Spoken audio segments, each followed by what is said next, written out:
A Suzano Papel e Celulose conseguiu a segunda liminar para a reintegração de posse das áreas ocupadas pelo movimento dos trabalhadores rurais sem terra na Bahia.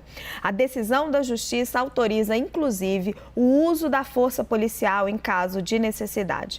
A empresa já havia obtido decisão parecida para outra propriedade localizada em Mucuri, mas ainda não foi cumprida essa outra liminar. Há ainda outro processo para a desocupação da terceira propriedade ocupada em análise. O ministro do Desenvolvimento Agrário, Paulo Teixeira, pediu ao MST para desocupar as fazendas e iniciar as negociações com a empresa. O MST reclama de um acordo de 2011 para assentamento de famílias em áreas da companhia que não teria sido cumprido. A Suzano alega que o INCRA não fez as demarcações. O presidente da empresa, Walter Schalka, disse à CNN que não tem diálogo com o MST enquanto não desocuparem as propriedades. Hoje, a bancada ruralista no Congresso divulgou uma nota com críticas às invasões de terra ocorridas neste ano. No documento, os parlamentares afirmam que invasões não são meios adequados para requerer a execução da reforma agrária. Vamos ao debate. Sila, vou pedir a sua experiência como analista de opinião pública e também como repórter política, que eu sei que você já foi e continua olhando as suas fontes. Ontem, no WW, Caio Junqueira trazia uma apuração muito interessante da tensão que existe hoje dentro do governo entre o governo federal e o próprio MST. Segundo ele, o MST está insatisfeito com o atraso do governo em fazer nomeações dentro do INCRA e que essa invasão seria um recado para o governo federal.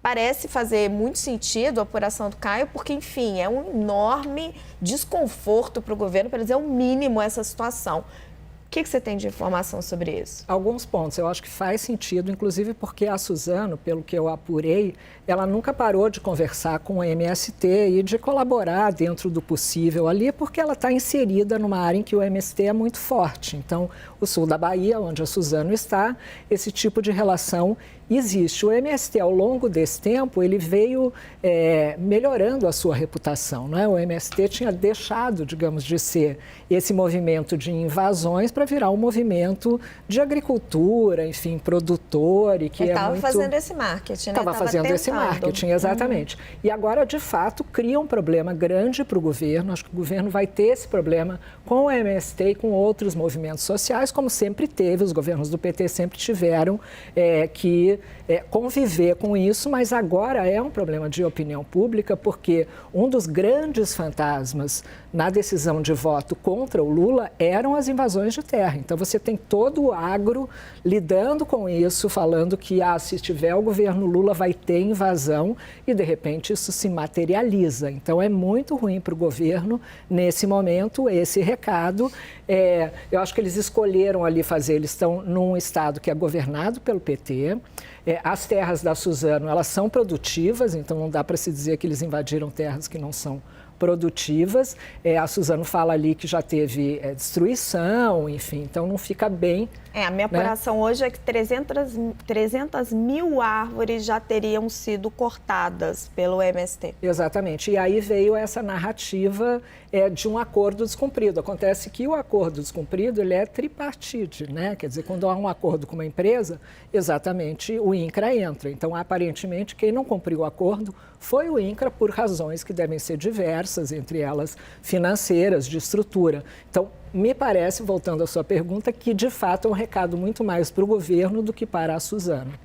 E aí, se é realmente um recado para o governo tem reagido a contento, Joel? Mais cedo eu conversava com o ministro Paulo Teixeira e ele me dizia, estou aguardando. Liguei para o MST, pedi para desocuparem, mas ainda não desocuparam. O governo está com uma mensagem fraca, por enquanto, está com uma postura fraca. É importante para o Brasil que seja dada a mensagem clara de que a invasão, a violência, não é o caminho para se negociar e para resolver conflitos. Porque se o MST sair dessa invasão conseguindo aquilo que está pleiteando e acelerando a sua negociação ali de assentamentos na região, Havia também alguma pauta, não sei se verdadeiro ou não, de que queriam discutir a agricultura também, a monocultura, né, não sei o quê. Enfim, se conseguir, no começo, agora já se revelou que no fundo é um velho debate sobre a posse da terra, que é um debate legítimo. Mas se você deixar que esse debate seja resolvido pela ação da invasão, essa foi a primeira. Pode ter certeza que vai ter a segunda, a terceira, enquanto o governo passar a mensagem que esse método dá resultados. O MST está testando. Está testando porque ele sabe que com esse governo tem uma chance de interlocução. Só que não é garantido. Se eu ficar parado, o governo também não vai me contemplar com tudo que ele poderia me contemplar. Então eu vou agir e vou pegar. E o governo vai ficar com essa batata quente para decidir o que ele faz. É uma tragédia para o Brasil, porque, enfim, a gente vê um desarranjo institucional, a gente vê sinais péssimos para quem olha de fora pensando em investir, gera insegurança, gera imprevisibilidade. Então é ruim para o Brasil, é ruim para o governo, é a previsão da mais extrema direita se cumprindo, né? Pelo menos no campo da retórica. Ele está vendo? Começou o governo Lula, o campo está pegando fogo, igualzinho a gente estava falando que ia acontecer. Então é ruim para o governo, é um problema para o governo. É ruim, acredito eu, estou com a Lia nessa para o próprio MST, porque o MST vai perder o capital de boa vontade, até de aceitação popular que ele veio conquistando nos últimos anos. Não sei, Raquel, se com verdade ou só com marketing, mas o fato é que ele estava sendo visto de uma maneira muito diferente, muito mais positiva, por muita gente que não é da militância, que não é muito de esquerda, mas estava começando a simpatizar. Está perdendo isso. Por fim, é triste para a situação agrária e para a luta de trabalhadores rurais brasileiros também, que é uma luta, eu vou reiterar aqui, apesar de estar criticando tanto o MST, mas a luta e a representação é justa. A gente, ao mesmo tempo em que está vendo uma notícia de uma invasão de terra na Bahia, o que a gente acompanhou no Rio Grande do Sul esses dias? Trabalhadores rurais, muitos vindos da Bahia, em situação de escravidão. Quem vai dizer que não é necessário a defesa do homem do campo, do pequeno trabalhador, que tem direito e que pleiteia a sua terra justamente para não ser sujeito a essa que é a maior desumanidade, que não é só passado no Brasil. Está aí, é presente, pessoas sendo escravizadas no nosso campo. Isso tem que acabar, para isso a gente precisa de um MST com as prioridades no lugar. O conflito fundiário é uma realidade no país, só que invasão de terra é crime. Gabriela, o MST está, e aí vou usar uma palavra forte, chantageando o governo? Você sabe que eu ia te perguntar mais ou menos isso? Eu ia até falar agora. Vamos inverter a pauta que eu quero perguntar para as investigadoras, né? Jornalistas, investigadoras políticas. Porque me dá a impressão que, eu li em algumas matérias, que existe um descontentamento do MST com as nomeações do INCRA. Então, não sei se vocês apuraram alguma coisa. Porque, assim, não é bom para o governo, de fato. Eu concordo com o Joel. Logo no começo, né, ter essas invasões e isso ser notícia. Assim, é a segunda ou terceira vez que a gente está falando desse tema aqui na Arena. Então, não é algo que é bom para um governo que está vindo aí com vários desafios pela frente. Mas eu li que existe ali uma pressão com relação às nomeações para o INCRA que estão meio paradas. Não sei se vocês apuraram alguma coisa. Aparentemente é isso, né? A apuração até que a Raquel trouxe. Do Caio Junqueira, nosso grande analista político.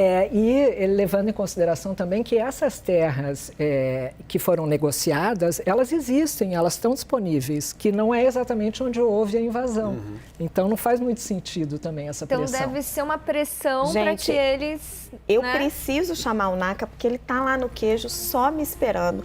Esse debate continua em instantes. Agora é com ele, Fernando Nakagawa, que chega com o CNN Mercado. Oi, Naka.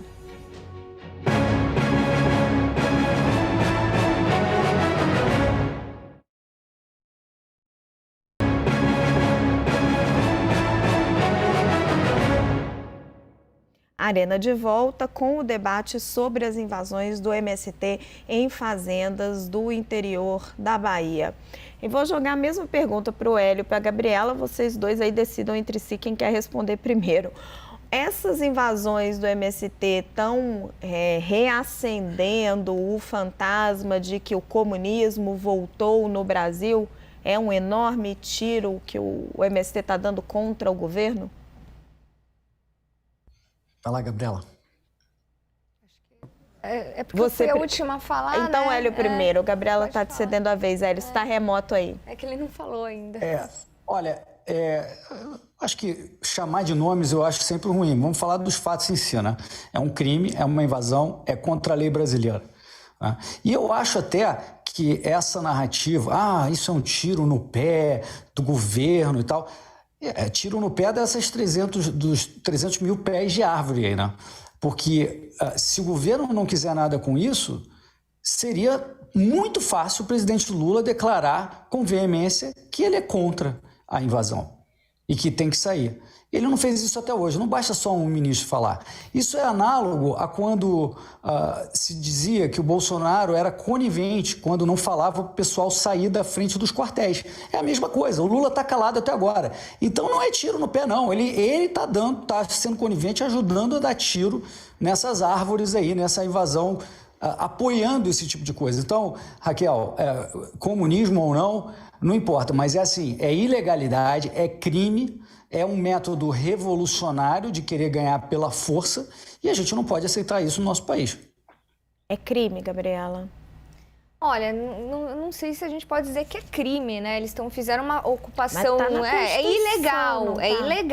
é ilegal e por isso existe a ação de reintegração de posse, né? A mesma coisa quando a gente tem ação de despejo, né? Vai lá, fica no imóvel, reintegração de posse, tem vários casos, inclusive em menor escala, lógico, isso aí foi um movimento político, né? Um protesto, querem lá que retomem os acordos, é ilegal e por isso tem reintegração de posse, então é assim que é tratado pela lei.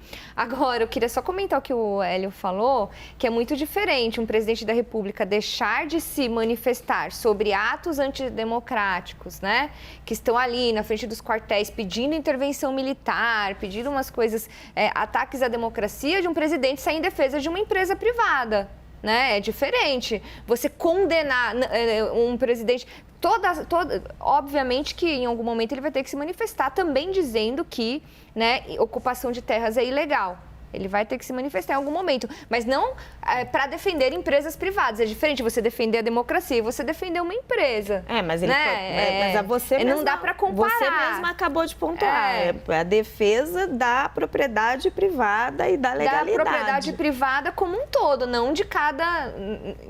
Percebe? É diferente. Então, você pode falar, exigir que um chefe de Estado diga, olha, eu entendo, que é óbvio que entende, que a ocupação de terras alheias é ilegal, temos que preservar a propriedade privada, porque é isso que prevê a nossa Constituição Federal. É um discurso genérico. Não você ir defender cada empresa, cada briga, cada disputa individual. E você dizer que um presidente não dizer lá, que defender a Suzano, papel de celulose, e pelo contrário, um presidente não defender a democracia é muito diferente. Gabriela, entende? Eu acho que é isso que ele disse. Eu estou tentando só fazer a comparação. Eu acho que você tem um ponto, Gabriela, com relação única e exclusivamente à escala da questão. Digamos que a invasão do MST comece a ser como foram os quartéis pelo país inteiro e muita gente. Seria inevitável e necessário grave, né? A manifestação do presidente. Agora, mesmo no caso restrito, não é um caso qualquer. Digamos, suponha que fosse um presidente de direita no poder, que não haveria a menor dúvida sobre a defesa dele da propriedade privada. Eu não veria necessidade do presidente vir a público, porque está claro qual a posição do governo. No caso do presidente Lula, infelizmente, há controvérsias. Há uma percepção forte de que talvez ele seja favorável à invasão de terras, favorável à quebra da lei. Por isso mesmo, se o interesse dele é trazer mais estabilidade, mais ordem ao Brasil, me parece importante que ele venha se manifestar e dizer com todas as palavras, gente, vocês que acharam que eu era a favor da invasão, estão loucos, eu sou contra, tem que acabar com isso, faça-se a lei, cumpra-se a decisão judicial. Na falta disso, ele alimenta essa percepção.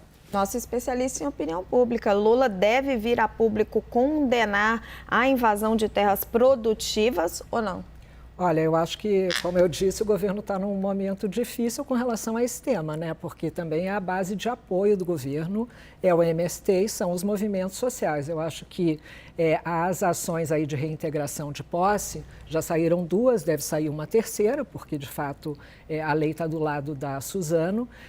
O ministro já disse que vai pedir ao MST que saia. Eu não vejo o presidente Lula vindo falar contra o MST nesse momento. Não acho que é isso que ele vai fazer. E tem um risco que foi levantado em outra discussão de que isso pudesse incendiar ainda mais. Daí o MST enfrentado faça muito mais invasões. De fato, se for esse o raciocínio, dá para entender. Mas quanto mais se prolongar esse silêncio do Lula e a invasão continuar ou outras acontecerem, mais vai fortalecer a percepção. Eu acho que está esperando o desfecho, né? Eu só queria apontar um fato. O fato é, a gente tem 2 liminares de integração de posse. O governo da Bahia tem um prazo de 15 dias, mas ainda não agiu. Poderia ter chegado lá com a Polícia Militar e feito a reintegração. O ministro Paulo Teixeira fez um telefonema para o MST, pediu para eles saírem e o MST não saiu. Hélio, você quer esclarecer aquele seu ponto? O Joel já falou um pouco do que é a questão.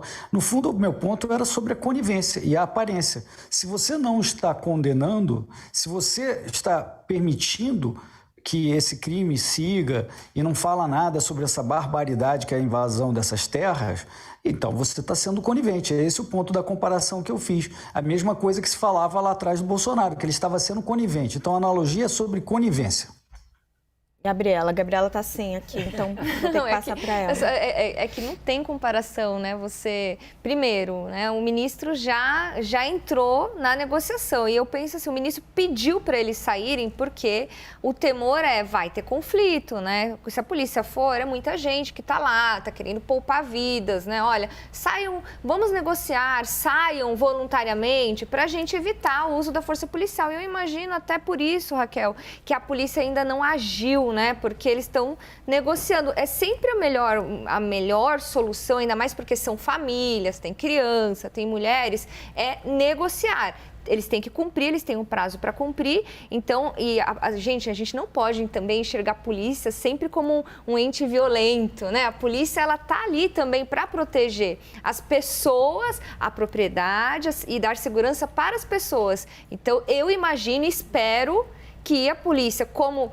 né, uma entidade também democrática, que já tenha enviado emissários para começar a negociação da retirada. Não, ninguém está defendendo que a polícia entre batendo em ninguém. A gente está falando de ir lá, só um minutinho, gente. Só ir lá e executar um mandato um mandato que a justiça lhe deu. E, obviamente, a justiça não deu o direito da polícia bater em ninguém. Eu vou usar aqui a minha experiência de administração e gestão de crise. Me parece que essa crise vai ser negociada. Eu enxergo que não é do interesse de ninguém que esse assunto dure muito tempo, né? Tanto é que já estão saindo as reintegrações. Eu acho que o ministro está conversando com o MST, eles vão negociar alguma coisa com relação ao INCRA, mas, de novo, não é uma negociação de alguma coisa que está acontecendo lá nesse local, porque o terreno não é ali, e a Suzano já cedeu esse terreno. Então, depende do INCRA fazer isso acontecer. Então, me parece que vai ser muito mais assim, não interessa para a Suzano, não interessa para o MST, não interessa para o governo estadual. Mas aí você está supondo que o contrato é real, que o acordo de 2011 é realmente o motivo. Mas eu queria trazer para vocês, gente, o debate de fundo que o Hélio e a Gabriela estavam colocando. Eu queria trazer para o Joel e para a Sila, que foi até uma analogia que eu fiz aqui quando a gente começou a discutir essa questão. Quando nós tivemos, logo após as eleições, a paralisação das estradas, nós tínhamos bolsonaristas paralisando ali o direito de ir e vir das pessoas cometendo um crime. Então, o que eles deveriam fazer naquele momento, e as manifestações ali só eram aceitas, né? A Polícia Rodoviária Federal foi conivente no começo, mas depois elas só eram aceitas se eles liberassem as estradas. Agora, o que a gente tem é uma invasão de propriedade privada, que, de novo, é um crime, né? Eles poderiam estar fazendo essa manifestação na porta da fazenda, tanto que a Suzano está se manifestando corretamente, que só negocia quando eles saírem. E o ministro Paulo Teixeira também está dizendo a mesma coisa, né? Ele adaptou o discurso. Saiam que a gente negocia. Gabriela está dizendo que essa analogia entre as duas questões, os bolsonaristas nas estradas e o MST na fazenda, é uma analogia que não deve ser feita. O Hélio está dizendo que sim. Queria a opinião do Joel, depois da Sila. Muito brevemente, eu acho que há semelhança, sim, há uma analogia possível, sim. Por quê? Porque são dois casos de violação da ordem legal, na qual há uma percepção razoável, eu diria, de que talvez o presidente seja favorável àquela violação. E por isso é importante ele se colocar. Mas tem uma importante diferença ainda, a magnitude. Imagina se os bloqueios das estradas fossem de uma rodovia em algum ponto do país. Seria, assim, essencial que o Bolsonaro viesse a público falar? Não. Passou a ser importante, ele não veio porque foram centenas pelo país. Daí é uma coisa mais generalizada. Mesma coisa agora. Por enquanto, é propriedade de uma empresa no sul da Bahia. E o Lula ainda não falou, embora eu acho que devesse. Agora, se a gente começar a ver invasões de diversas propriedades, centenas de propriedades por todo o país, daí vai se tornar imperativo que o presidente da República venha em defesa da legalidade e da propriedade. Sila, o Joel abordou a questão do presidente se manifestar ou não, mas é a questão de fundo, de se é certo ou errado? Olha, eu concordo com o que o Joel falou da magnitude, né? Eu acho que pode haver um paralelo, sim, mas tem uma magnitude, tem uma necessidade também de se falar. Acho que Bolsonaro passou aí meses sem falar de alguma coisa que estava acontecendo, que estava paralisando o país em determinadas situações e estados. Nesse caso, não é isso, embora eu veja aí um risco até internacional com relação a esse tema, já que a Suzano é uma empresa que tem uma presença muito grande e não é bom para o Brasil ter essa insegurança, como já foi citado aqui. Acho que talvez fosse, sim, uma oportunidade para o presidente Lula se mostrar contra invasões, mas, de novo, eu não acho que ele vai fazer isso porque, politicamente, essa é a base dele também, o MST, os movimentos sociais. Então, acho que, de novo, eu acredito nessa solução negociada.